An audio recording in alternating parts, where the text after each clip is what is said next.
Ladies and gentlemen, I hope your day is going beautiful. I hope the Friday is treating you like you should be treated. And I hope that the world is singing. I got an incredible show for you today with an incredible author, incredible guest, comedian, author of the Path to Perfectia series, the heavyweight champion of the World Tonger Federation, the one and only Geoff Woliner. He's also the host of his own podcast and so much more. We're going to get into all of it. Geoff, how's it going today, my friend? George, my man, this is exciting, isn't it? I got goosebumps, man. I don't even know where to start, man. The World Tonger Heavyweight Champion, the new book coming out, all the writing you're doing, the podcast, like everything's on fire for you, man. I figure if the world's on fire, I might as well be on fire too. So let's have like a flame here and a flame there and a flame everywhere. And let's just burn the whole damn thing to the ground and have some laughs while we're doing it and play with some tongs while we're doing it. I love it, man. There that is. I love it. Look at this. We've already got people coming in here, Geoff. And what are they saying? They're saying the heavyweight champion of the WTA, Geoff rocks. Thank you, Grant. So, Geoff, what is the World Tonger Federation? Let's just jump into this thing here, man. What's going on with this? All right, let me give you the backstory of this because this makes no sense to anybody, myself included. So I figured if I talk it out, it might actually start to crystallize into something that actually is not complete insanity, but I almost kind of hope that doesn't happen. So, all right, here's how it goes down. Back in January, I'm having one of my weekly chats with a buddy of mine from Michigan, and we're talking about how fun would it be to have this minor league football team in these second-tier cities like Albuquerque, El Paso, Omaha, that are big enough to support a team, but not big enough to have like a professional team. And all the coaches for these teams would be these washouts who just disappeared 5 years ago and resurfaced out of nowhere. And the players are these guys who like ate themselves out of the league or got kicked out of the NFL and like resurfaced again. And it's just this league of like washouts that just show up again. We're having a lot of laughs. It's a great time. And we're thinking, okay, well, we got to donate. The next idea hit me. I live in America. If I use these names, I'm getting sued. I don't need to get sued. So I couldn't get the bug out of my head, though, of I want to invent a sport. I want there to be like a new athletic thing out there that we create from the ether. So I'm talking to my dear friend, Jen Russman. We're on the chat here. We're just talking and talking and talking. I'm in my kitchen. I'm flipping a steak, and I've got a pair of tongs in my hand as I'm doing it. And I look at these and I say, well, then, this could be something. Could we actually create a sport from kitchen tongs? So I thought, okay, well, every great sport involves throwing something. So let me just find something to throw, give it a little shake. I'll just throw the damn thing and then see where we go. Then I figured, okay, well, I need something to throw it at. So I go on Amazon, figure, what can I throw stuff at with a kitchen tong? And then these little boards show up here, these Velcro boards, made in China. God bless the people who are making. I don't know what's going on there. Not my business. Don't want to get into that. That's a different podcast. But you hit buy, shows up in 2 days. The next thing you know, all these little wonderful balls start showing up over here. Give them a little shake, and you just keep throwing, and you miss, and sometimes you hit. Doesn't matter. But what really crystallized about Tonger was that first and foremost, it needs a governing body. So we're going to call it the World Tonger Federation because the acronym is WTF. Because of course. And then I realized this cannot be like any other sport. So we're not going to have rules per se. We're not going to have official structures per se. This is going to be a sport that you yourself are going to create as you go. So all you need is a pair of kitchen tongs, an affirmation of I tong, therefore I am.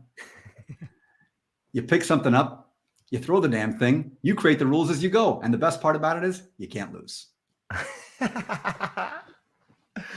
I love every second of it. And it seems to me like there's already this sort of groundswell of people making videos and like the rules are kind of changing. It's sort of like WWE meets the imagination meets the simulation theory. It's all of it, because what Tonger does, and I credit the Queen Tongarian herself, Haley Oversouth, the Queen, for bringing this term, this reality to us, which is simply this. No matter what's going on around you, it's all an illusion, because all you have to do is come back to the present Tonger. Everything comes back to the present Tonger, because George, as you well know, my friend, the singularity always comes back to one point, one single point. And in this case, It's the present tonker. That's it. The entire singularity comes down to the present tonker. And as long as we remember that, we have just come home to ourselves and our own essence. I love it, man. It's, in some ways, I think it echoes the first book, Path to Perfectia, the idea of coming home, man. Like it's just manifesting itself in these different bubbles that are popping up a little bit. And like, I can't wait to start building out my Tonger universe. And I already have, and I got these new ideas. And it's so weird how an idea can be not only infectious, but contagious in a good sort of way. And I see it happening, man. Is it okay to say infectious and contagious after 2020? I thought those words were just retired. You know what I think? You do you, brother. Though this is your show, so I'm not going to police your language. It's interesting though. I think that what COVID might have shown us, and like the world we live in today, and even the Tonger Federation, is that we don't have to subscribe to the definition of the words that were given to us. Like there's no reason why something infectious and contagious can't be good. Like laughter can be infectious and contagious. The Path to Perfectia is infectious and contagious. Haley Oversett's body of millions of books that she's written so far are infectious and contagious. You know, and your work, your writing is infectious and contagious. And I dare to say the way in which you were inspired to write the first book may have also happened again to you. So maybe we could dovetail into that idea of infectious, contagious, and the way in which you were able to write this second book, man. What's that all about? I'll just push it right over to you. Well, if we're going to keep talking infectious and contagious, can we at least have like a side detour and talk about gonorrhea for a few minutes? Totally I want to show you this rash that I have real fast. It's fine. You said it, not me. All right. So for those of you who read the first book, and those of you who are watching for the first time and don't know the story about how the original Path to Perfectia came about, I'll kind of condense it because it's a bit of a long story. But essentially, I had a near-death experience. And this experience brought me to within an inch of my life. And like it would in the very best way possible, of course, you know, looking back on it now. But the word Perfectia just came through to me. And these characters of Smooth, Diana, Andy, these names just started appearing to me from this experience, from, I would say, becoming part of this singularity, this source, this present Tonger in that one moment. And it just engulfed me. And then it just started speaking to me and I just started writing. And the next thing you know, a story came together. And the story essentially was, how can we talk about the magic of what we really are? Not just who we really are, but what we really are. What this whole thing is. It's a game, it's a show, it's a dream, it's a stage. Shakespeare had it right all those hundreds of years ago. All the world's a stage. It's always been a stage, but we forgot that. So this book really is the first book and the second. It's a remembrance. It's remembrance of who we fundamentally are, where we come from, why we're here, and that we're here to essentially play a game. And the game you're playing is, how fun would it be if I forgot that I am the entire universe and just pretended that I'm George Monty. And I'm playing the game of how fun would it be to forget that I am all of infinity and just pretend that I'm Geoff Woliner and just experience everything as this character on this stage. And this book really was a roadmap through 5 characters in New York at the turn of the century, where they helped each other discover that by supporting each other through the most difficult parts of the play. And now, George, I say this with a lot of empathy and respect, truly, because this is a tough life, man. It's tough. It's tough for everybody. Yeah. Nobody gets out of here unscathed. Or alive. Thankfully for that. You met some of the folks I met, you'd be damn grateful for that. I mean, at the end of the day, you know, we come back to this place of, it's so dense, it's so heavy, it's so difficult. How do I get past this? So the magic of the first book was, how do these folks find other people on this journey with them, other people who are playing this game with them to get them through the most difficult spots? Now, book 2 came around. It starts exactly 18 years after the end of book 1 to the day.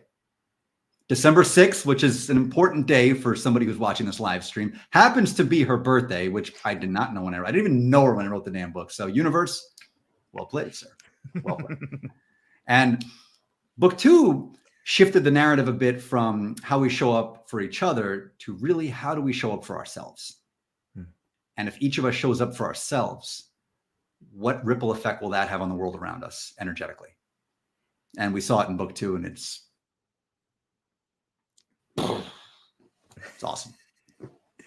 It is awesome. Yeah. When I read book 1, like I had a lot of psychedelic thoughts about it. Like it tripped me out a little bit. On one hand, I was seeing the story of Smooth, but then it's almost like he lived a bunch of different lifetimes. Like with every character he met, it's like he died and was reborn. And what was strange to me is like he had to lose the most important thing to him in order to be reborn. And I saw that pattern sort of like, I get goosebumps, man. Like I saw that pattern in the book, and then I was able to apply it to my life. And I think that's why so many people are reading it and are like, dude, this applies directly to me. Was this written about me? And then that's kind of this fractal idea, like it was kind of given to you on a level. Like it's just, I'm always amazed when a book has the ability to transcend the message of the author and gives the reader the opportunity to look at their own life. And I think that's really well done, man. And I'm hopeful that once I get into book 2, I'm going to be seeing some of these same patterns, but how could I not, right?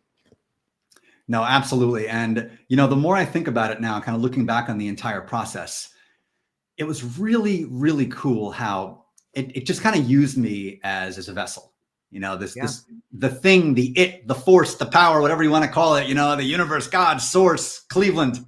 You pick your name and run with it. I'm cool with that. I don't care. But it just chose me to tell I would say the truth, as I perceive it anyway.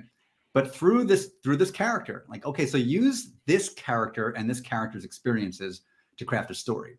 So what is this character fond of? The year 2000, New York City, one of the best times of my life. It was just an awesome time and a place. It was like a milieu. It's one of those like you had to be there kind of things. And it's like, okay, how can we tell the story of what this entire thing experience is about through 5 relatable characters coming through a time and a place which this character is familiar with and can write about authoritatively. And how do we meld those two together? How do we meld like this character's experience and this universal truth? How do we put them together, cobble it up, put it in the oven, pull it out after 35 minutes, and serve it up to an audience that can understand it and say, okay, cool. Now I think, like you said, I'm getting it now. I'm getting it. But the difference is this is not some like esoteric guru stuff, which I have to reach well beyond my understanding to understand. This is something I can read about 5 regular characters, and I can identify with at least one of them and say, oh, I see it now. I get it. Okay. Yeah.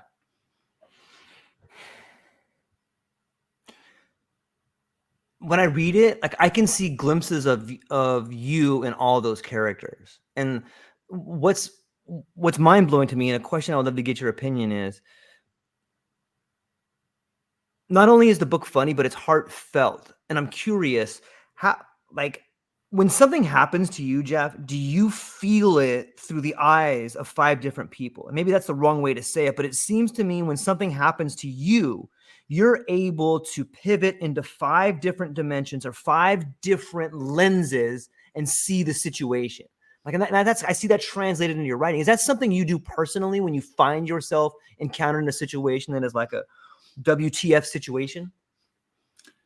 Which WTF situation? The ones involving me? That's a totally different WTF. I know. I just threw it out there. I'm gonna keep throwing it as long as it's like the bat signal. So all right, we're gonna get one of these. So all right, different WTF situation.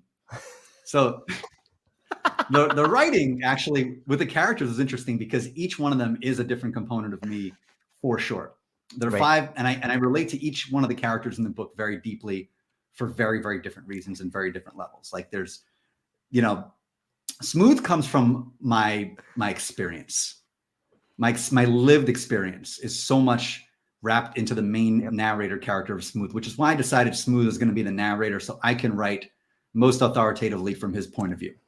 I'm around his same age, kind of went through the same kind of stuff that he went through, blah, blah, blah. I get it, right? And then you have like a character like Diana, and Diana is 1,000,000% my ADHD just like lived out through an actual character where her entire life is just one side quest after another and everything excites her, everything lights her up, everything gets her like happy, and she creates backstories about everything all the time, and she just wants to do more and more and more and more, and this world is like a big jungle gym for her. And then Andy is always this warrior character that I've had to live in my upbringing where I grew up, and you had to have those warrior instincts where I grew up, otherwise you just couldn't survive. That was just bottom line. And then Bianca is somebody who has this deep empathic sensitivity, which I've been blessed / cursed with my entire life too. I can pick up deep emotions from others and I can kind of read them very clearly.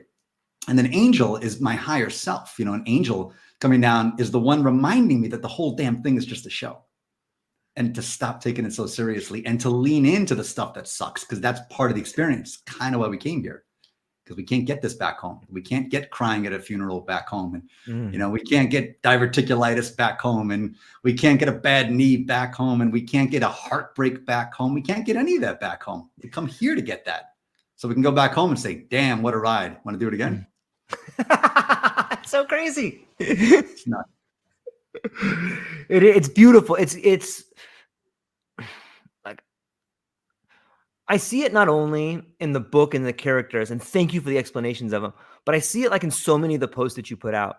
Like, there is so much heartfelt goodness that comes out of the comedy that you put. I see it not only in the posts that you put out with like Jimmy, the Mets fan, or just so many incredible characters that you make up almost on a daily basis to bring humor to people. And I can see in the comments of the posts, like the smiles on the people's face when they write those posts, man.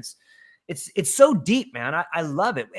But it does speak to this idea maybe of a therapeutic way to look at pain. And like, I think you've mastered that on some level, but how does one master something unless they go through it so much? So on some level, I think it speaks to this other way that you see the world of like, look at how dark this is over here. This is crazy. And then you find this way to twist it up and present it to us in a present, man.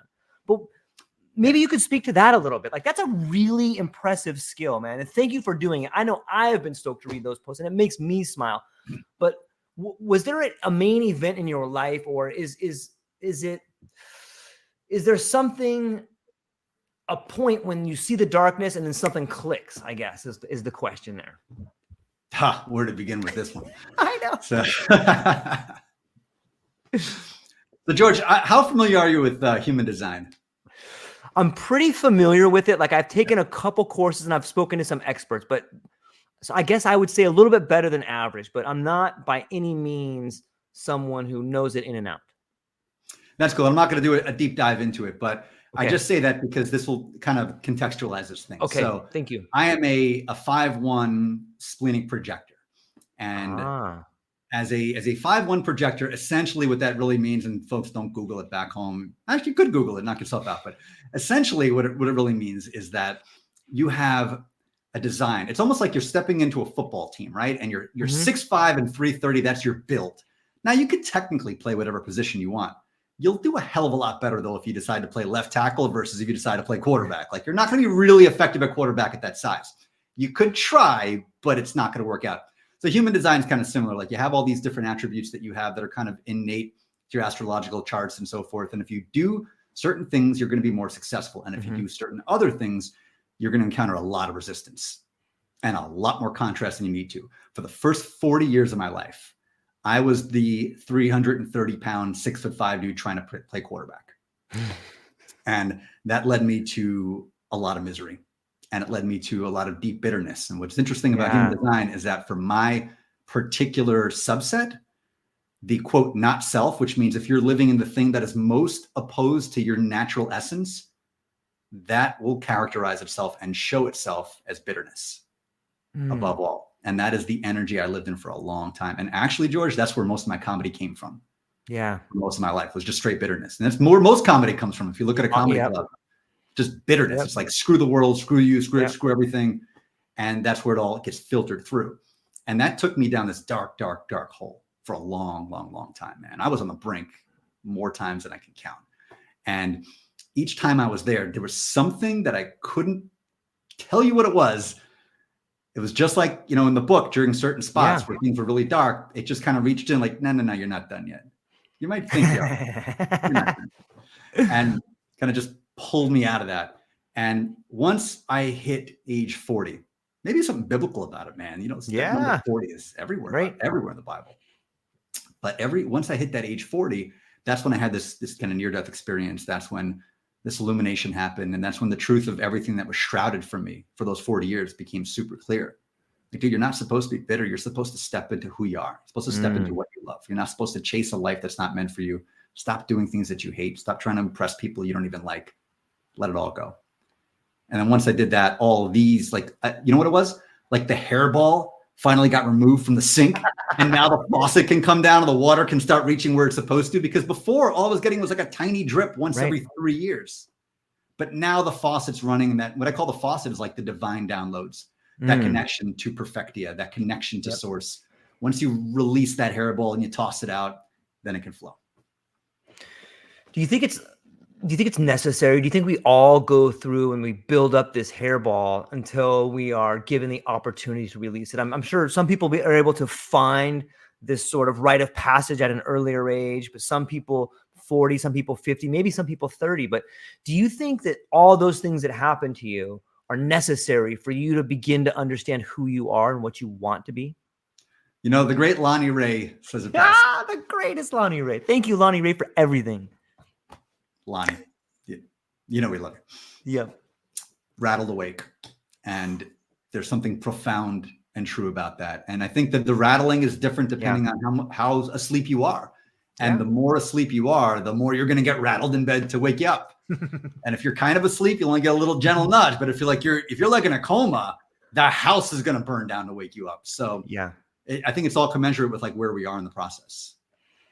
Yeah, it's interesting that you say that, because I think maybe once the hair, maybe the hairball being removed is sort of like an evolutionary sort of block that's being taken away from you so that you can see things in a different way. Because that sounds to me, not only what you're explaining, but I've seen in my life as well, is that once you begin to open up to what is possible, the path, maybe it's the path to perfectia, begins to show itself or illuminate, or, hey, there's a little ribbon on this tree. Maybe that's a path over there. I don't know. It blows my mind. What's your thoughts on that?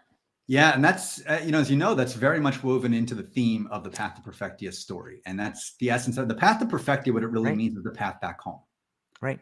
The path back to the singularity, the path back to the essence of who and what we really, truly are beneath all these stories, beneath these characters. And these stories and characters accumulate the hairball. Then that's the thing. The hairball, it's not a natural thing. Like, it's accumulated through this third density experience. So every time, we do something kind of, if you want to call it negatively polarized, whatever you want to call it, to disrupt the natural flow of things, like we accumulate that, and some call it karma and some call it whatever you want to call it. But that's like the accumulation of that hairball. And then the more of that you accumulate over time, the bigger the hairball grows and the more it just blocks the damn drain. And then once you're underneath that hairball way down there in like the bowels of the sink, you can't get any water after a while. And then you start saying, why hast thou forsaken me, faucet? And then you have that whole situation. And then you feel like Job, underneath the sink, with my sponges and all the rest of them. Let me tell you, it's not a good place to hang out. I've been there. I wouldn't recommend it. Right next to the ant spray for me. Just breathe it in poison, You know what, man? We're talking May in Virginia. The ant spray is no joke. Seriously. What I think is also fascinating about it is that while there is echoes of the hero's journey in the books, it seems to me we're writing a new mythology, because it's more than the hero's journey. The hero's journey seems to be like the path of the past. Like, I see this new path emerge. And what's your thoughts on rising above the hero's journey, which it seems to me is happening in the series you're writing? Well, it's funny you mentioned that, because that very much what weaves into the second book. And so the second book's subtitle is The Rising. And so we talk about this backdrop of what we're undergoing right now energetically as a species. And, in a quote, time's not real. Yeah, we all know that, but it's time, what we're going through right now, and this energetic uplifting that's kind of engulfing us all. And and the book book 2 takes place now, takes place at the end of 2023. So it's a contemporary set book, whereas the first one was the year 2000 and a couple of years after that. So this is really tapping into what's happening now, which is this rise of energy, this rise of consciousness, and this transcending of this traditional hero's journey. Now, the cool thing about the hero's journey is that it was a great storytelling mechanism to get us through like the dense realities that we were facing for thousands and thousands and thousands of years. So if you're going through this thing, and it's the same, it starts with Odysseus, and they all have the exact same journey. You leave home, And I think the game of baseball actually is the absolute greatest layout of the hero's journey of any sport that exists. It's really cool when you think about it. You know, you start out at home and you have all your people with you and they love you and you're warm and it's wonderful in the dugout. And you're having a great time. You're eating peanuts and you're telling dirty jokes and you're setting guys' shoes on fire. You're having a great time.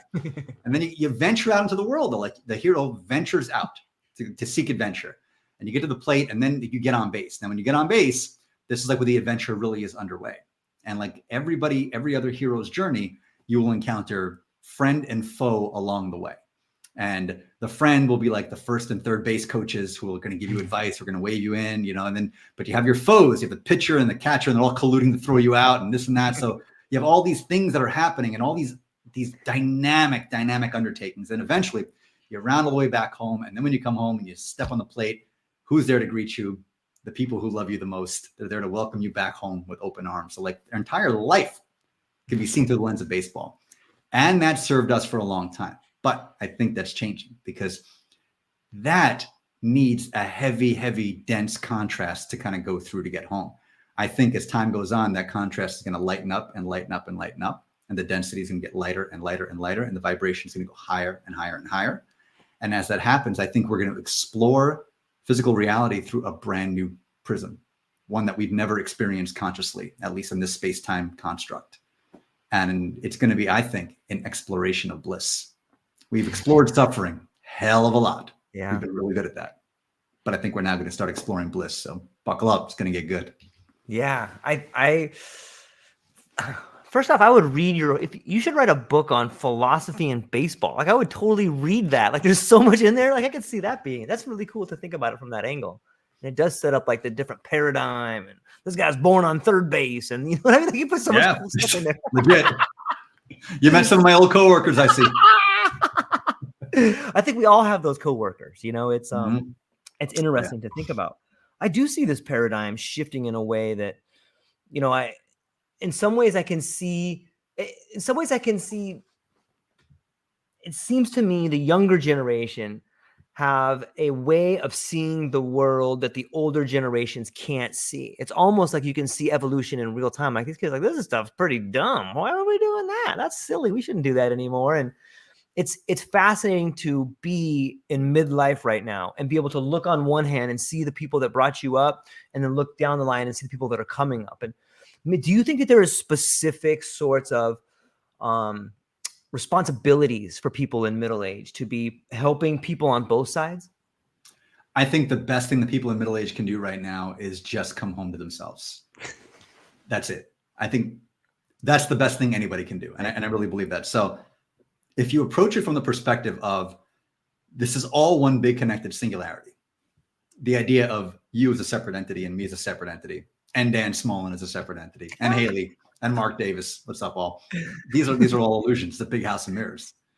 And if we can elevate our own consciousness, we're elevating the consciousness of the whole. And I think so much of where we go wrong today, and you see it everywhere, are people thinking, that thing over there is broken, so I'm going to like bash them over the head until they fix it. And none of the people screaming like for that thing to be fixed are taking any looks in the mirror and say, what do I got to do to fix this?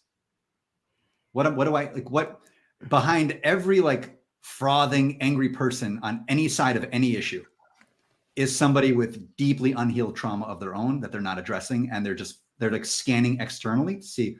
Where can it's like the old scapegoats, you know, to bring it back to the biblical stuff, like the old scapegoat. Who can I throw this on? Who can I put this on?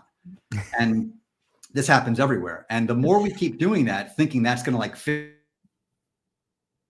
the world or save the world, the more we just keep doubling down on the crap and getting deeper into the quicksand. Because unless they fix their stuff, like George, there's nothing I can do that can heal you. Nothing you can do that can heal me. I can support you as you heal yourself. You can support me as I heal myself. But I think so middle-aged people, that's what we have to do. We have decades and decades worth of crap in the basement. We got to get in there and we got to dig it out. And if we do that, then we set an example for the younger people to say, look at how happy they are. Look at how radiantly they're living their life. Look at how well they get along with everybody. How do I do that? Yeah, I think that there is a group of really elite people that like have $300 million boats and fly their planes that are trying to help us with climate change though, right? Aren't those people setting a good example? You know, and that honestly, it comes down to, how do we see ourselves in relation to them? Yeah. So do they even exist? I mean, that's a good question to ask. That's a great question. Whenever I find myself in that paradigm of like, good guys, bad guys, this, that, I think, do they even exist? Or is it just a big fun house of mirrors? And are they just reflecting a consciousness that's in the air right now? And that's always been in the air of, human evolution and human development. And that's why people love they pick on isms, they pick on capitalism, they pick on communism, they pick on the isms. But the isms are just manifestations of the consciousness. They're not independent things. They're just like, we all have like collectively agreed to this thing. So now we're going to like put it out there and call it an ism. They say, well, that's bad. Well, what created it? What was the driving force? What was the consciousness behind the creation of the ism? So if each one of us goes inside, like truly goes inside and becomes the optimal version of ourselves that we were meant to be when we got here, before the hairball started accumulating, right? We get rid of these damn hairballs just one at a time, just literally one at a time. I mean, imagine, we've seen it with some examples throughout history of singular individuals who've just removed the hairball and just lived and just exuded it. One man did it, and there are 2 billion people who quite literally wear him around their neck right now for simply removing his own hair. That's all he did, remove his own hairball. And by doing that, the divine everything flowed in, and then it just radiated out. And imagine if each one of us has that power. Imagine if each one of us could do that. Wow. Yeah. It's wild. Yeah.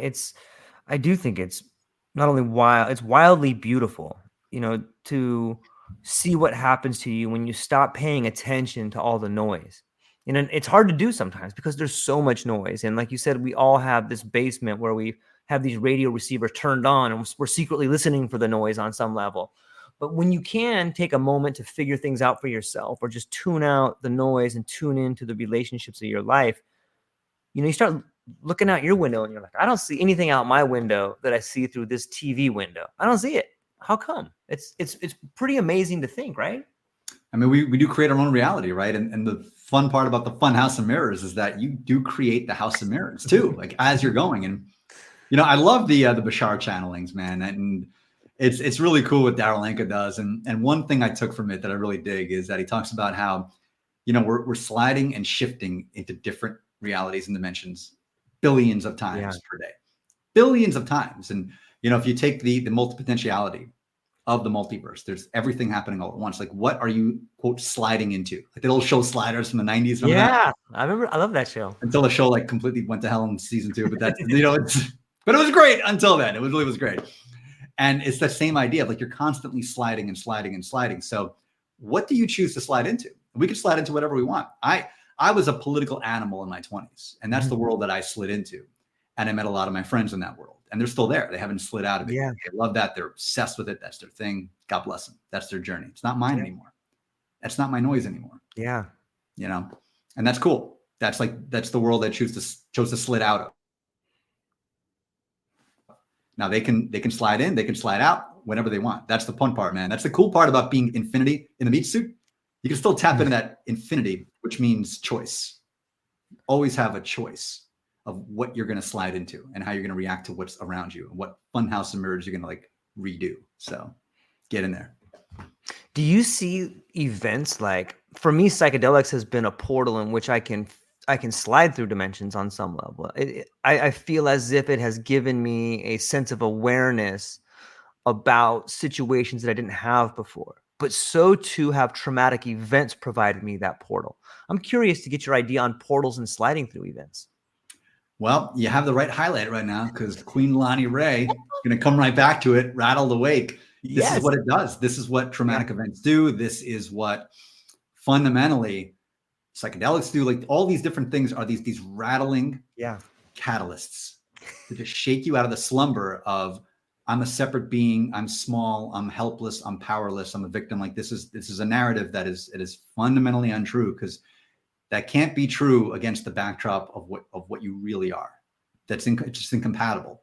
But it's a hell of an illusion, and it's a really good show. And I'm not dogging it, and I mean that, because think about this. If you're watching a show, let's say you're sitting in a Broadway show, you're row 8, you got great seats, some corporation put you up, you're having a great time, right? Okay, and you're watching like Les Mis, one of my favorite shows of all time. So you're watching Les Mis, and then Javert is the great villain, right? And so Javert, like scene 8, He just decides in the middle of the damn show to just stop his line and look at the audience and say, hey, I know I'm playing Javert. Isn't this cool? Like, aren't I doing a good job? Is this fun? Okay, back to the show. Then he gets in there like, Jean Valjean, he starts singing again. Like, this sucks. I want my money back. This is awful. What makes the show great is Javert thinking he's Javert and playing Javert really convincingly. And the actor getting so into it, he doesn't even know that there's an audience out there. He doesn't know that anything exists beyond the stage. So we have to really dig into these characters and like play these characters well for the show to be worth watching. Because we're watching, like, not that we are watching us play these characters. So why not give ourselves a hell of a show? I love it. I think I get caught up sometimes, and I think other people may get caught up sometimes in the audience's participation in me being the character. You know what I mean by that? Like there's these quotes like fake it till you make it, or there's this idea of just, hey, dance like nobody's watching and love like you've never been hurt, you know? But on some level, have you found any tips or tricks to help your relationship with the audience to believe in your character? Well, first of all, if you're going to dance like nobody's watching, you've clearly been to all the weddings on Long Island that I've been to. They all dance like nobody's watching and everybody's watching, which is what makes it even better, frankly. But, you know, I would say that the best way to really put on a show for you and everybody else is to really dig into what lights your character up. So I think where we go wrong is that, okay, think about a play. And again, I always come back to this metaphor because I love it and I think it's the most apt. If you're having a play, let's say, let's do Jean Valjean, let's do Les Mis. We're talking about like a French village, a couple hundred years ago. And everybody in the village has a role to play. Everybody on that stage, like you have your cobbler and you have your shopkeeper and like the town mayor and the town prostitute, like everyone has like the role to play. And that's awesome. Now, you can't be cast as like the town mayor and say, but I wish I were the town cobbler. Like this sucks. So I'm just going to cobble stuff and like, that'll work out great. But no, you were cast to be the mayor. Now people say, well, what does that mean? You're just doomed to be the mayor. So no, you can be any mayor you want to be. That's the interesting part. Like you can be the best mayor for the show, because the cool thing about it is there's not a pre-written script necessarily. You can create the script as you go. It's why you came in here.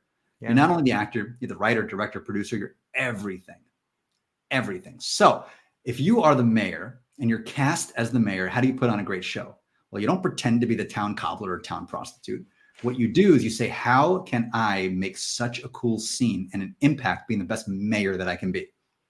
So I'm going to pass all these cool decrees and I'm going to give these great speeches in front of the town. And I'm going to create this shelter for children whose parents were lost in the war. And I'm going to do all these great things. And I'm going to be known as the greatest mayor this town ever had. And then you leave the stage and you get a standing ovation. You come back out for a third and a fourth and an eighth curtain. You say, that was one hell of a mayor performance. I love it. I can't help but think that, like, I use that idea in life when things get tough. It's like, how, they have to be like, what good story have you ever seen? What good play have you ever given a standing ovation to, where there wasn't the overcoming of situations, right? And maybe that's understanding your position as the mayor. Maybe that is, exceeding a dream that you had about who you are only by conquering different levels or something. But yeah, it's a phenomenal way to think about it. And it does help relate to the audience, because we all have an audience, all our relationships, and in your opinion, does the relationship with the audience, do your relationships with other people mirror the relationship you have with yourself? Always, from my experience. And definitely the people that you will bring into your ecosystem will be a direct reflection. Because at some point, and people talk about this, and I used to think it was BS. I used to think all this stuff was BS, frankly. So that's kind of what makes this journey fun too. I used to be the biggest cynic, man. I used to do satire. I'm not talking like fun satire. I mean like bitter, biting satire about new age stuff. And it's actually like still on my LinkedIn profile from many, many years back, like old articles that I wrote. If you want to go on a scavenger hunt, that stuff was like from a different me. I'm looking back at that, like, wow, that dude hated him some life. Boy, that was some bitter SOB back then. And who did that attract into my ecosystem? People who thought the exact same way. Exact same way. But then once I started changing how I approach the world, funny enough, the world started changing how it approached me. Which just adds credence to that you are the world. right? Yeah. You're changing the world by changing yourself, by becoming the best version of yourself. So too are you creating the best environment for yourself, which is opening it up for other people to play in and have fun in. It's interesting to think about it from that angle. Oh yeah, like 4 years ago, I'd say pre-pandemic, there's no chance, 0% that I would have connected with you or Dan or Haley or any of the folks that are here. Yeah. Within like my current ecosystem that I love to pieces. None of you would have been like, wouldn't have been, it would not have happened. I was vibrating at a different place, and I attracted people who were vibrating at that place too. And it's not a judgment of me or them. It's just where we were. Like everyone has this journey. And this is something too that I find, can I just go on a quick, like, yeah, please let it out moment here for a second. This is something that, really grinds my gears, about, what I would find, what I would call like loosely the spiritual community, is that there's a lot of judgment for a community that really shouldn't have it. And a lot of the judgment is, well, look at how evolved and advanced I am, and look how backwards they are, and how low consciousness and low vibe they are. Like, well, so are you. So are you. Every fractal of creation goes on this boomerang. They go all the way out into the burbs of like first density being a rock, and then come all the way back home. And you make every stop along the way. So this idea of like, I'm better than you. If two people decide to take a road trip from New York to LA, and I'm in Nebraska and you're still in Pennsylvania, am I going to look back and point a finger and laugh at you like you're some kind of a loser? It's insane when you think about it, but that's how it is. Like you're all just on your own journey. So that's where I was then. This is where I'm now. Still a lot of growth to go. Still a long way to go. Still, you're never really home yet, but it's fun, man. Once you lean into the fact that you're on the journey instead of resenting it, it's fun. It is. And it's interesting that you bring up different communities like this LinkedIn community. I don't think I would have met anybody on this whole community that I speak to on almost a daily basis. It's almost like the soul family that you talk about in your book. And it's strange that all of us on some level, like I can look at so many people and identify with them like, yeah, I totally get that. Or, oh my God, I've been through that. Like that can't be a coincidence. It's like you're finding pieces of yourself to help you remember beautiful things about yourself. We're all each other's roadmap home. Yeah, it's beautiful. That should be a bumper sticker. That should. I thought about that as soon as I said it. Like, man, that's good. I channeled that. I don't know where that came from, but I dig it. I'd say I just want to give a couple shout outs, some of the comments over here, which I love. Yeah, so, please. Dan is absolutely right. I did learn to dance like no one's watching at Leonard's of Great Neck Catering Hall. I've been to many a wedding at Leonard's of Great Neck, and if you've not experienced it, it is absolutely baked into the cake of New York existence to go to an event at Leonard's at some point. And it's, let me tell you that the food there, oh my God, dog food. Don't eat it. Eat somewhere else. Don't sue me. Can we not be honest here? There actually is very, very good stuff around there. And any Burbs reference, be still my Klopekian heart. Oh, they're going to get me right there. Burbs Tonger. There they are. Yeah, that's it. That's it. Do you see in the future, I think Haley was talking about coming out with her own designer tongs. Have you heard about this? Oh yeah. Yeah. We're going to have a Tongarian merch empire at the end of the day. Yeah. And, the fun part about it is this is what Tonga really is. And, the cool thing about it is that the Tonga is very much like the singularity itself. Like once you give it a name, it ceases to be. Mm-hmm. You can't like name the thing. So Tonga doesn't even actually exist. That's the fun part about it. And like the minute you try to define what Tonga is, you've already defined it wrong. So Tonga is whatever you want it to be. Like you have the tongue, and then it is literally whatever you want it to be. Now we're going to have fun with it. We're going to do Tongaverse merch, and we're going to have a lot of Tongarian tournaments and celebrations and events and all kinds of really cool stuff with it. And we have Klopek Tonga and every other kind of Tonga in the world, but so can you, because it is anything you want it to be. And what Tonga simply is, it is a catalyst to remind you that you are the deity of your own Tongaverse. And if you can create a Tongaverse, you can create anything. Yeah. My daughter, I was showing her the videos of the Tongaverse, and she's like, Dad, they're tongs. I'm like, I know. It was just this moment of like, I'm like, I know. And she was like, yeah. And then then shortly after that, she beat me in chess. So got that going for me. As daughters tend to do. Obi-Wan has taught her well. So is the new book out, Geoff? Is it written? Is it out? Can people buy it, or is it coming out? Or okay, it is. Oh man, that was cool stuff. As you said that, on the live ticker 4444. Imagine that. I don't know what those angel numbers mean. Somebody in the comments, hook a brother up. What do those angel numbers mean exactly? But that's pretty damn cool. So yes, the book is out. It is available on both Kindle and paperback. And next year, once the trilogy is done, because book 3 is already underway in terms of the writing. It is going to be released as a trilogy because I'm a Back to the Future guy and I love trilogies. Just love them. Yeah. It's going to be converted into an audio series too. Have you thought about having characters read for the characters for the audio series? I thought about that. So I actually know who's going to be doing the reading for it. It's most likely going to be my cousin, and he is a absolute brilliant, and I mean brilliant voiceover actor who can do. And this is the kind of book, a lot of accents. Yeah. A lot of accents, a lot of characters. There's a lot going on there, man. There's a lot happening. So I could easily narrate from the point of view of Smooth. I can't do Bianca. I can try. I cannot do justice to Bianca. I can't do Trouble. I can't do a lot of these characters. That would be really fun to do, but I can't.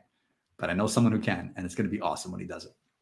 What about potentially having like a playwright, having people act it out a little bit? That would be pretty sweet too. I had a download that it's going to become a movie, and that's exciting for me. So I don't know who's going to make it. One thing about this human design madness is apparently my archetype, if you will. I will. What the hell not? Why not? We're here. Let's talk. Yeah. I will. The archetype doesn't chase, it attracts, and it doesn't impose, it waits to be invited.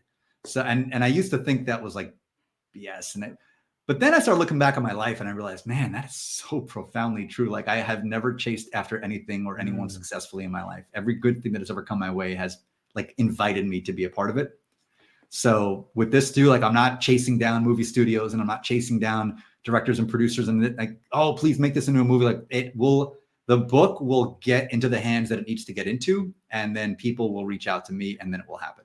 And I don't know how, but that's cool because we're in an infinite universe. It'll surprise me. It'll dazzle me. And it'll be super fun when it happens. And I'll refer back to this podcast when it does. Like, George, remember the time? Yeah. It freaking happened, man. Let's talk about it. It's so philosophical in some ways because I feel like sometimes the only reason I can't have something I want is because I want it, and it's almost like this. It's like, have you ever been single and you try to find a date? It's like people can smell the desperateness on you. They're like, get away from me. Like, I took a shower, man. Come on, but the same thing with our thoughts or the things we want in our life. When we want them so bad, we can't even touch them because we want them so bad. What do you think that is? Have you experienced that? Oh, well, I'll say this, man. I'm not the first man in history to have this story of how the world reacts to you when you walk into a bar without a wedding ring versus how they do when you walk in with a wedding ring. And if there is a greater illustration than that, I have yet to see it. But actually, no, there is another one that I would say is right up there. It's the same principle. And LinkedIn people, you're watching this and you know this. Job hunting. If you are unemployed and looking for a job, you are a leper. But if you are happy in your job and good to go, every recruiter on planet Earth is knocking down your door. And it is the exact same principle. Yeah. That's it. And people rail against it, and I satirize it all the time because I don't think it's right. But who cares what I think? It just is not what I think is right or wrong. It just is. And that's the reality of the isness, is that if you are set and you don't want, then you attract. But if you want, then you repel. This is just simple magnetic energy. That's it. It's not, it's morally neutral. It's philosophically neutral. Yeah. But we label it as like a bad thing or a good thing. It just is. So do you play by the rules or do you rail against the rules? But the rules are the rules. It just is.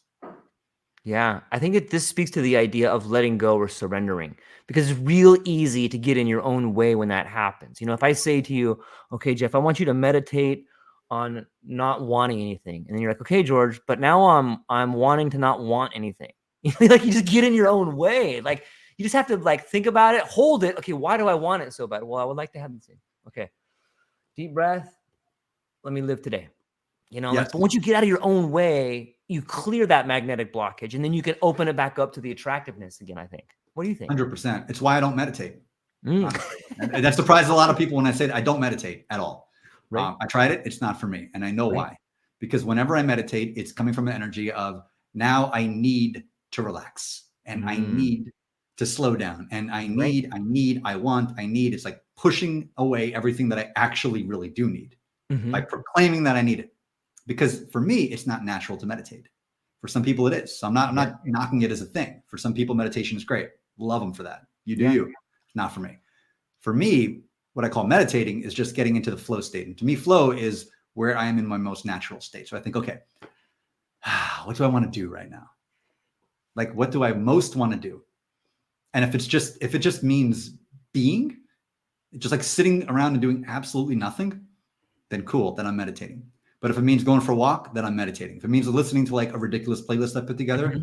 it's meditating. If it means like just doing like a taekwondo set in the middle of my living room, then I'm meditating. If it means like writing something, then I'm meditating. If it means doing the thing I'm most naturally inclined to do at that exact moment, then I step into flow. I step into being, and I'm riding the river of the Tao, and I'm good. But for me, it ain't meditating, pal. Can't do it. Cannot listen to the final thing, and can't do it. That's where the Joey the Mets fans like meditation satire came from, was that idea. Like I tried to meditate, and like no. What I want to do now more than anything is opine on this, sounding like a Mets fan from Staten Island. So like, oh, let me do that. That'll be fun. And that's how I meditate. I make Joey the Mets fan meditation videos. Those are phenomenal videos too. It's Dan has an incredible quote right here that I think sums up the idea we were talking about. Passive candidates are the crack cocaine of executive recruitment. That's so hilarious. I love it. Again, another t-shirt right here. There it is. Brilliant. You know, it is brilliant. I have a question about inner dialogue and being and in the flow state. It sounds to me, from what we talked about, the way you write is in a flow state. And it sounds to me when you speak about meditation that you have found ways to just be. Like, how does that come about? Is it like, if you were to describe getting into a flow state, is there something you do before you start writing? Or is it like a feeling that's like, okay, I'm ready to write now? Or is it a process of like, you write like 10 pages before anything good comes out and then you start writing stuff? Is there like a process or some sort of pattern that you find yourself able to use to be in an altered state or a flow state? So two things.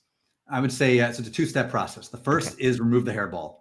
You got to remove the hairball, because everything that is good that it came into these books was from flow and was from source and just came through me. So the character can't take credit for it. It just came through me, and the character like merged with it to create it. But you know, I had to be impregnated with it. So and in order to do that, like I had to remove the diaphragm. So in that case, we're going to use this imagery now, so it's super clear. Remove the diaphragm. That's the only way this happens. So whatever is like energetically holding you back, and the things that hold us back the most are feelings of should. I should be doing this. I should be calling that person today. I should be texting them. I should be doing that. I should get rid of all the shoulds. Stop shitting all over yourself. My dear friend Aoife says, she's absolutely right. Stop shitting all over yourself. Just get rid of the shoulds. Get rid of the shoulds, and then come back to be. And then from the place of be, you'll find like your excitement start ramping up again. And then whatever you're like excited about, follow it, follow it, follow it. And that will take you into it. Now, alternately, there's another way to do this. This is something that is effective as well, but it has some pitfalls. So I'll give you a caveat around that, like an asterisk. Find the thing in your life that is giving you the absolute most stress, the most heartburn, the most fear, whatever it is, and just start writing about that. Lean into it. Don't run away from it. So two things will happen. Number one, you'll transmute it by just simply writing about it, because the longer we keep that stored up, the more it starts to turn like sour milk inside of us, and that can create a lot of health problems and psychological problems and other kind of stuff. Write about it. Maybe make a character about it. Maybe make a story, a vignette, whatever you want to do. Create a character, create a story, create something, start writing about it. Or if you're doing a bigger creative project like a book or a series, find a way to work that in. So in the original Path to Perfectia book, there was one hairball that I couldn't get out. And I worked it into the book. And the main villain of the first book was a manifestation of that hairball in my life at that time. And that was a very, very powerful and effective way for me to transmute it. The risk, though, is that if you use that as your dry tinder, as your source, then you're playing with fire. And you can use a fire for a lot of really cool things. You can heat a house, smoke a brisket, Could also burn down the damn house and the whole neighborhood.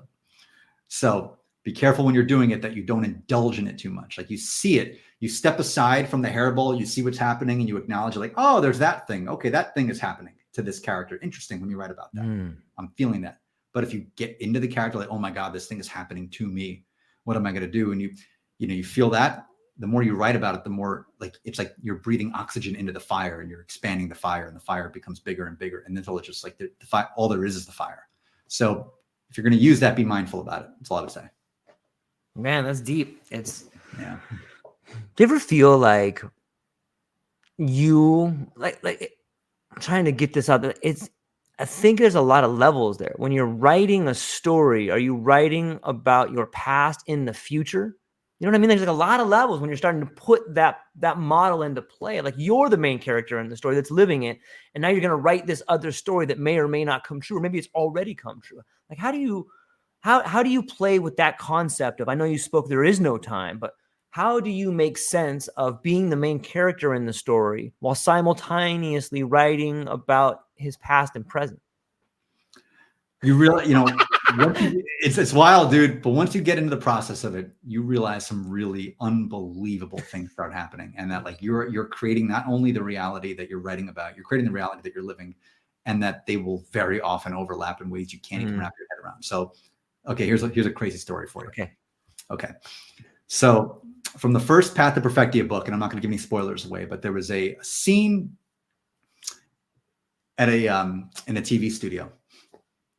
And there were characters in this TV studio, and this show existed because of an article that was written about these characters in a major New York daily newspaper. And it was that article written about them that led to this appearance on this TV show. That was a scene. I won't tell you what characters, how it happened, but that was a scene of Path to Perfectia. Okay. I wrote that in December of 22, and then it went out of mind, out of sight. Fast forward a couple of months later. I created this thing called the not working experience. And there was this idea that came to me because by the way, writing the book at the end of 22 removed the hairball for me, removed the hairball. And when the hairball was removed, the flow started coming in. And when the flow came in, not only did the book come in, but this idea for this thing called the not working experience, which was, what would it be like if we had a networking event where you couldn't talk about work? What would that be like? That'd be interesting. Let's try it. So I get to my hotel room that night and I just furiously create this new meetup group. And then I put this thing together and we have our first event in Arlington, Virginia, February 1st, 2023. I thought, well, this could be cool. Maybe half a dozen people will show up. We'll get a cool little group together. We had over 90 people come out for it. And then I did a follow-up event in Albany, New York. We had a big turnout. We had another follow-up event in New York City. 130 came out. And unbeknownst to me, there was a reporter from the New York Post that came out to cover the event. And because I can't like go out and reach, it has to come to me. It's just how it is. Yeah. Thank you, universe, I guess. So this reporter shows up. I'm not expecting anybody. And she writes this full page feature in the New York Post lifestyle section, which by the way, was also the section in the book. She writes a full page feature in the New York Post lifestyle section about the not working experience. And it comes out a week later. And I'm like, you got to be kidding me. More interesting than that, what happens right afterwards? I get an email, which I think is somebody trolling me or pranking me, from the Drew Barrymore show about how we want to feature the not working experience on it. Like, all right, seriously, who's trolling me? And I start looking at where the email was sent from, like, some one of my friends is screwing with me. Played. I appreciate a good troll. It was really from the Drew Barrymore show. And they ended up having a segment showing on a live Drew Barrymore taping about the not working experience. And this doesn't even occur to me until like a month later, and I realized, oh my God, I literally wrote this into reality in my book. I quite literally created this in the quantum field, and it appeared in my own life. So needless to say, I've been very intentional about what I was writing in the second book.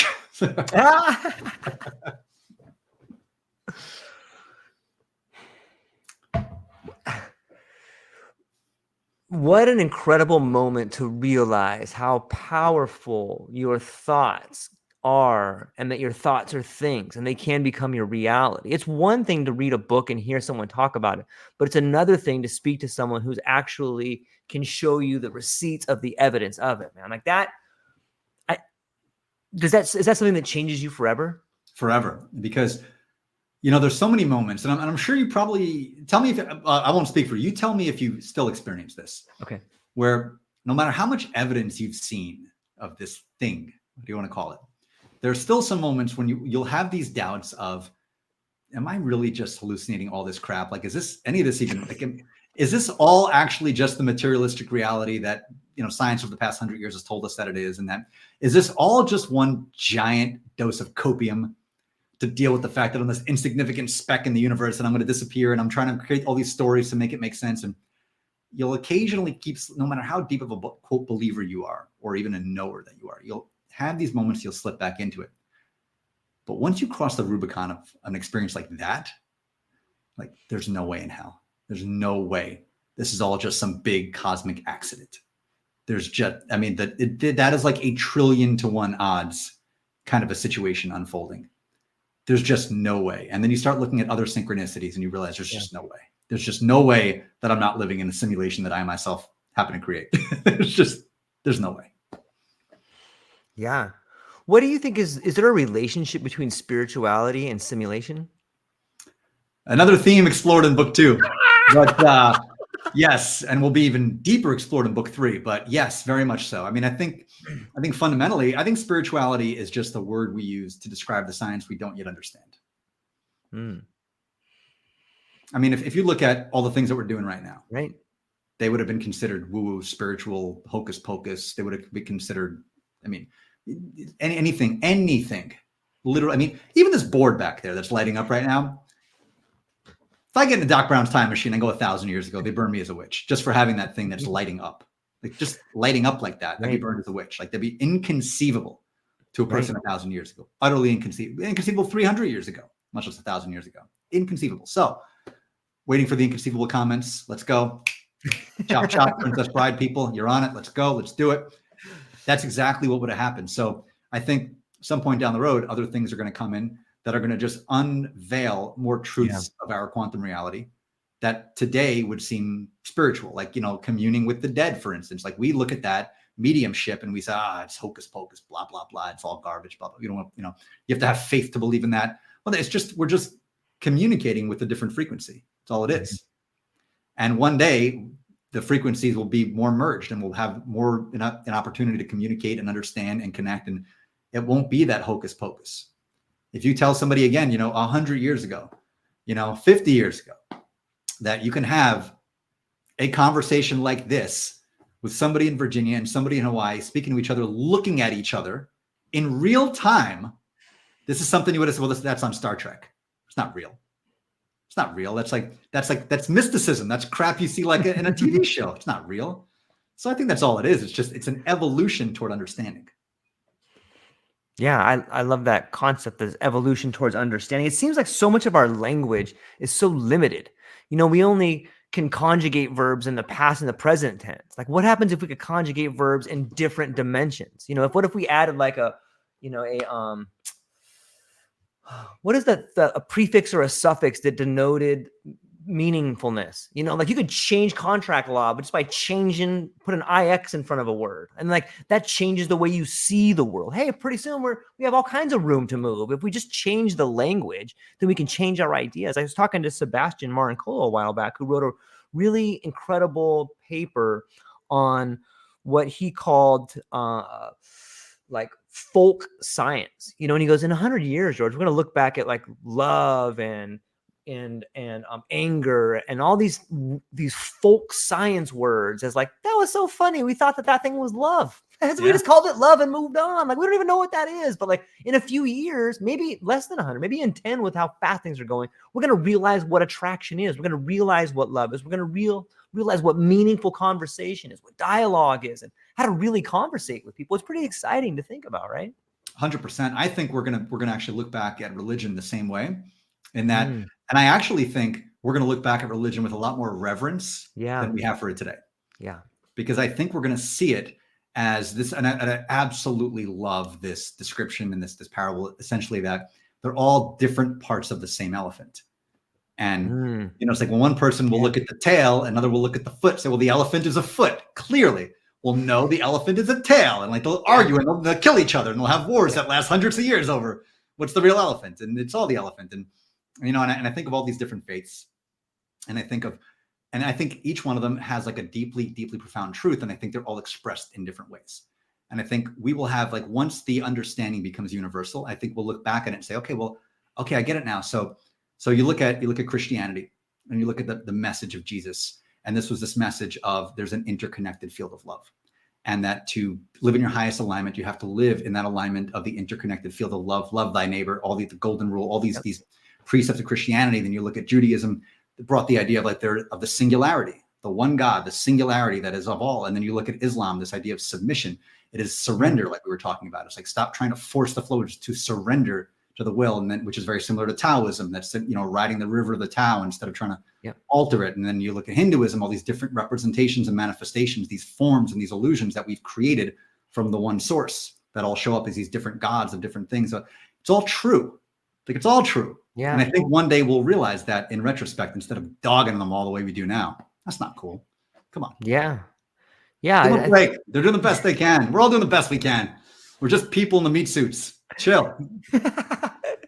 Yeah, we have like this, Atari 2600 and people, I don't know, we're living in this 5-dimensional universe, but we have this, some of us are, myself included, I feel like I'm running on this older software, but I'm being upgraded as we speak. And maybe upgrade looks like tolerance. And hey, just because I can't see it from their point of view doesn't mean it's not true, because I'm not standing where they're standing. Of course, it's going to look different from where they're standing.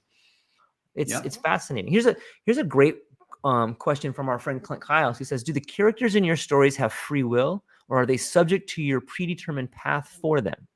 That's a great question, Clint. Isn't it? Good to see you, by the way, man. I'm glad you popped by. That's amazing. He's got a great podcast, pal. Awesome, yeah, absolutely. Clint, I'm going to check out your pod, man. And thanks for stopping by. And I love what you're doing over there. It's super, super cool. So, okay, here's what's interesting about this. Okay. Every time I have tried to take a character in the direction like I want it to go, I could not write the words. I physically could not write the words. So there were actually a number of alternate timelines in the first book. And we could talk about them offline, but there were, but essentially they had different things happening to different major characters. And some major plot twists in book 1 did not actually happen in these alternate timelines. So I'm like, all right, I want to do that instead. Wouldn't let me do it. I said, yeah, of course there's a multiverse in which that did exist, but that's not the story we want you to tell. Mm-hmm. And they just kept steering me back to where they wanted me to tell the story, which, talk about Captain Woo, all that stuff, man. I'm convinced more than ever that and I'm literally tapping into an alternate timeline where the story really did happen word for word, exactly the way it was told here. Mm. And that they essentially just came through to me to say, tell the story of what we experienced to the people in your reality, in your timeline, in your time-space construct. And they can relate to one of our characters, if not multiple characters, and they can find truth for themselves about their own struggles, their own journeys, their own experiences through our story. Like, use our story as an illustration. So whenever I try to say, well, let me tell the story of the time you did that instead in a different time, like, no, doofus, you're not supposed to do that. That's not going to help them. Don't you get it? Like, this has to happen. They have to see this happen because of what happens after that. And then what happens after that? Like, that's the point. Like, okay, got it. I just have this image in my mind of like these people the other time. I'm like, the guy doesn't get it. I'm telling him the story verbatim, and he wants to put this. No, you can't put that twist on him. It's literally like this interdimensional speaking going on. Exactly what's going down. It's like I'm in a writer's room with other people, but it's just me. But it's not just me. It's weird. Yeah.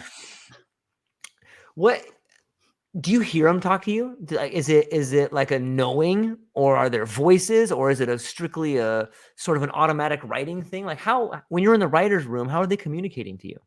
Through emotion, through emotion and through song. Songs are a very big part of the books. Okay. And each book has its own soundtrack. And I just actually created a brand new soundtrack today. Thank you, Haley, for that prompt. It's called Smooth and Diana's Road Trip. And it's a literal compendium of Smooth and Diana's music they were listening to on their road trip from New York to Florida in book 1. And it's like the emotion takes you to the time and the place and the feeling of the scene. And whenever I'm I found myself struggling for it, I would just surrender to them and I'd say, okay, what happens next? And then the song would come on that would invoke a deep emotion in me, and the song would write the scene. And from the song, I would just know, oh my God, okay, that's exactly what happened. And that's, so it's through emotion that would speak to me. It wasn't voices in my head, thankfully, because I don't need to be committed anytime soon. I mean, I say anytime soon, maybe like in a year or two, that could be fun, take a little vacation. But for now, I kind of like my freedom. So I don't have the voices in my head just yet, but it's the emotion. Deeply speak to me through the emotion.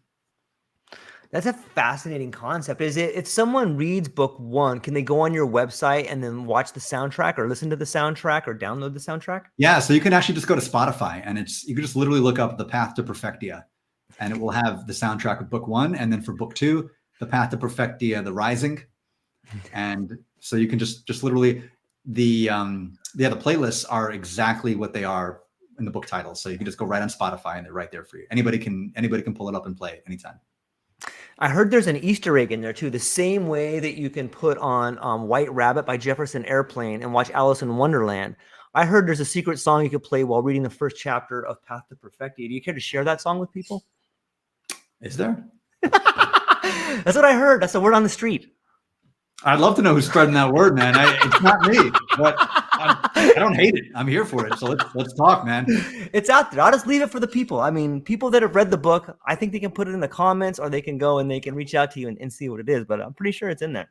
Yeah, it is. So it's a song. It's the most wonderful time of the year. It's how the book starts. The Christmas classic. And it's an important song in the book. I'll say that. It's so cool to get to see the way in which the creative process can branch out in so many ways. It's almost like you take an ink bottle, throw it against the wall and smash, and all these things come out. But having a soundtrack to a book, having a song that you can play to the movie, like there's so many different dimensions that go into the idea of creating something that allows for other people to play a part in that creation. Like, it's so beautiful to me. Oh, it's wild. I mean, you think about so many iconic movies and how there's like a song associated with them. You think about a movie like Ghost. Mm-hmm. Some of the songs associated with that. There's just so many, Dirty Dancing. I mean, you think about all these movies that are like iconic movies, and so many of them have like a signature song. And you hear that song, you're taken back into the movie. You're taken back into the scene. Soundtracks, the Star Wars soundtrack, the Rudy soundtrack. There's so many great soundtracks. Indiana Jones, take you like just in the emotion of what's happening. You're like, oh, this is awesome. I want to experience it again. Yeah. So here's an interesting question. As someone who's a writer and a speaker, do you have an affinity for the written word versus the spoken word, or vice versa? I much prefer, it's interesting. I love speaking. I really do. But I love speaking in settings like this a lot more than I do on stages. And I've been speaking on stages for my entire life. Right. But at some point, you kind of fall out of love with it because there's a deep impersonability to it. And you're speaking to a blob. You're speaking to a mass. You don't know who the hell you're speaking to. You really don't. Like, well, thank you. I'm great to be here. At the 7th annual, Left-Handed Orthodontist Association meeting. And great. But every left-handed orthodontist in the crowd is a different person on a different journey. And this is what just burns me about any conversation discussing anybody, any group of people as a monolith for anything. Like this group of people, like the whatever vote, a lot of people in that group, and they have a lot of different thoughts and opinions. They all vote and think different ways. There's no like, quote, whatever vote. There's the same kind of thing with you're speaking to a crowd. It's, well, this is what they want to hear. Is it? There's a whole lot of theys in that audience. And that's why I really prefer one-on-one conversations like this in podcasts, live streams. I just love getting the chance to just connect. Because George, I know I can have a conversation with you. When Clint pops in, I can have a conversation with him. When anybody else here, Bernie, Frankie, or whatever, 10,000 Haleys are going to pop in and do the thing. I can speak to any one of them about any one of different things. And I can definitely say what's up to Sage, the intern. Sage, love you. Cannot wait to hang out with you next week. It's going to be a great time. So, and Virginia here too, like everybody, Dan, like everybody here, we can have that individualized dynamic. That's hard to do when you're talking to a big crowd. It just is. When you're writing, that's a different animal entirely because you have no idea who's going to read it. And when you're writing, you're talking to yourself.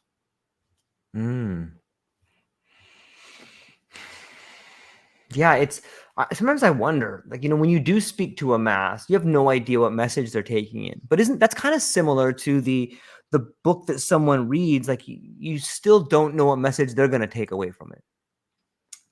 and everybody's interpreting differently. I've, at the end of book one, I've had people come up to me and had different theories on what happened at the end of book one and all that. And so I've had a lot of people have different theories about where book one would lead into book two and what happened with certain characters and where those storylines would go. And they have all kinds of different things and all kinds of different hypotheses around it, which is fun. Yeah. Really fun for me. I love it, man. I love when people have different perspectives on the book than I do. And when they have different takeaways from it than I do and different perspectives on it than I do. Some authors get threatened by that. I freaking love it. Like, bring it on. I love that. Show me what's up. Tell me what I haven't seen. Show me the blind spots. It enriches my experience of the book too. Yeah, it's almost like you get to read it from their perspective, even though you wrote it. It's like it's pretty mind-blowing. It's amazing. It's like I'm reading a whole different book. Yeah. Now that I see it, just a couple different tweaks, and you realize you're looking at a whole different story. What as an author in this particular 2024, the idea of marketing has really changed. Are there some techniques that you're using to market it? Like obviously coming on podcasts and speaking to your network, but is there newer things that you have seen that can help in that field that maybe couldn't have helped 5 or 10 years ago? Well, I'll be honest with you. I am probably the worst person to ask about that because, again, coming back to the human design thing and not saying this to put myself in a box. Again, this is not saying like the really big guy can't play quarterback. Right. Sure, he can. It's not his optimal path. So I'm like my optimal path with these books, and I know this deeply and not just from the human design study, but I know this intuitively. I'm not going to. I'll say this. Here's what I know. And I don't know how I know this. This is like the same knowing that came to me about like the show and everything else. These books are going to sell like hotcakes, and there will be movies made after them. I have no idea how or by who or when or I don't know any of that. I don't care. It'll happen when it happens. I know it will happen, but I can't do anything to make it happen. I can't chase it. So in terms of book marketing, nothing to add on that. I will say though, from what I've seen from other people who have different human design archetypes, where like they're very successful by chasing stuff and crushing it and killing it and 10xing it and all the other hustle bro crap. They're really good at that, is that you build a relationship with your readers on a platform they're on. So Facebook is really good for that. So is Instagram, so is TikTok. And you just consistently show up with yourself. You just talk a little bit, a snippet in the book and how that relates to real life, something you're going through, something they're going through. Talk to them directly. Don't try to sell the book. Just talk about the book and create trust. So that I would say with the book, it's like you're marketing anything else. If you're marketing a service or you're marketing a product or you're marketing a course or whatever you're marketing, build a relationship with your audience where they know you and they trust you and they like you. And then they're just going to buy. So many of my book sales have not come from me talking about the book. They've come from like my satire on LinkedIn. And people will read that over time and we develop a relationship in the comments. And then they see author Path to Perfectia series like, ooh, okay. And they click on it and then they buy the books. That's how my sales have gotten. It's not by me like just shoving the book in everyone's face. I honestly will post about the books maybe like 2 or 3 times a year at most. And it's only because of something interesting that happened that I think relates back to it. But I never like, this is my book. Here's the link. Get your copy today. That's not my style. It'll never be my style. Yeah. And I think it speaks volumes too of the situation you brought up earlier where, you'd written a book and then you wrote in that book. And the next thing you know, you find yourself starting this meetup group and then on Drew Barrymore shore. Like it's, and I also think it speaks to the problem of marketing just to market. When you look at all of these things that are packaged for us, this is a celebrity, this is this movie. Like a lot of those movies are just so monotonous. Like I don't even want to watch them anymore. And I think people are tired of it. I think people are tired of the old paradigm of a house deciding who's going to be important, why the story is good, influencing all of it, and then packaging it and giving it to people. People are tired of that. And you're seeing real talented people, whether it's you, Haley, so many incredible people that are Lonnie. Look at Lonnie, just helping people up all day long. Come share your rattle the way. Like that lady started a movement. Like everyone is part of this movement, this rattle awake movement. And you're seeing this groundswell of creativity and originality that is really becoming infectious and contagious. Geoff Woliner, you are amazing. Like typhus. Typhus Tonger. By the way, that's another kind of Tonger we had on our episode recently. Typhus Tonger, super fun. So grab a pair of tongs, declare, I tong, therefore I am, and go cure typhus. That's it. And you just did by declaring it. You created a Tongerverse, an alternate timeline where Tongs have cured typhus. How cool is that? You just cured typhus in an alternate universe. That's so cool. Congratulations. Man, Good on it's, you. It's Well done. It's so beautiful. Start your own Tongaverse, Yeah. ladies and gentlemen. Yeah. Hell yeah.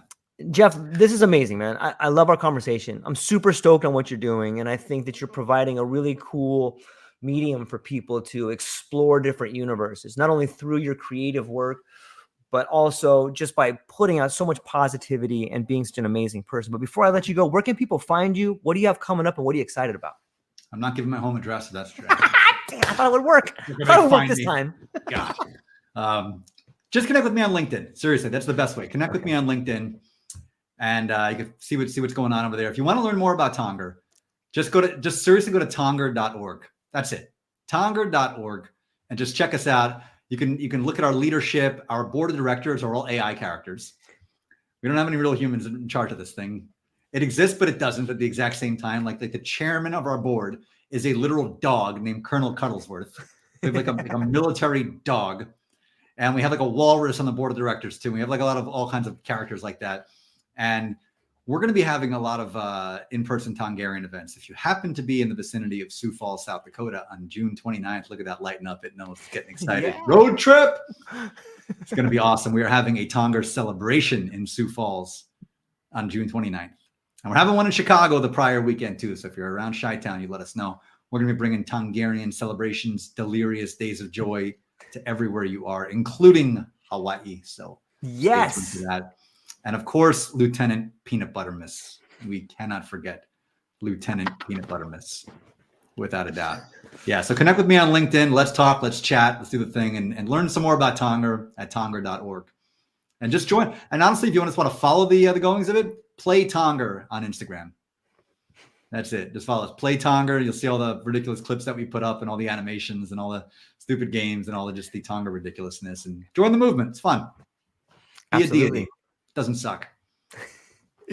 And I would recommend everybody check out the books. I think that you can. For me, I've only read the first one so far, but it was therapeutic for me. Like I said, I can see myself, and then I got to see you going through things, and then all these different characters. I think it's really well done, and I can't recommend it high enough. So people should go and check out both books. Reach out to Geoff. He's an amazing guy. So that's all we got for today, ladies and gentlemen. I hope you have a beautiful day. Geoff, hang on briefly afterwards, but to everybody else, thank you so much for being in the comments. Virginia. Actually, Virginia, it's Tonger, Tonger. Yeah. Here she is right here. That's Maybe it. Yeah. Okay. Lisa Marie, what's up? I feel healed just being in the presence of Lisa Marie. I can't speak for anybody else. The power of Tonger. You rock. Tonger Day, Virginia. Everybody, thank you so much for being here today. I hope everyone has a beautiful day. And that's all we got. Aloha. Tong on, my friends.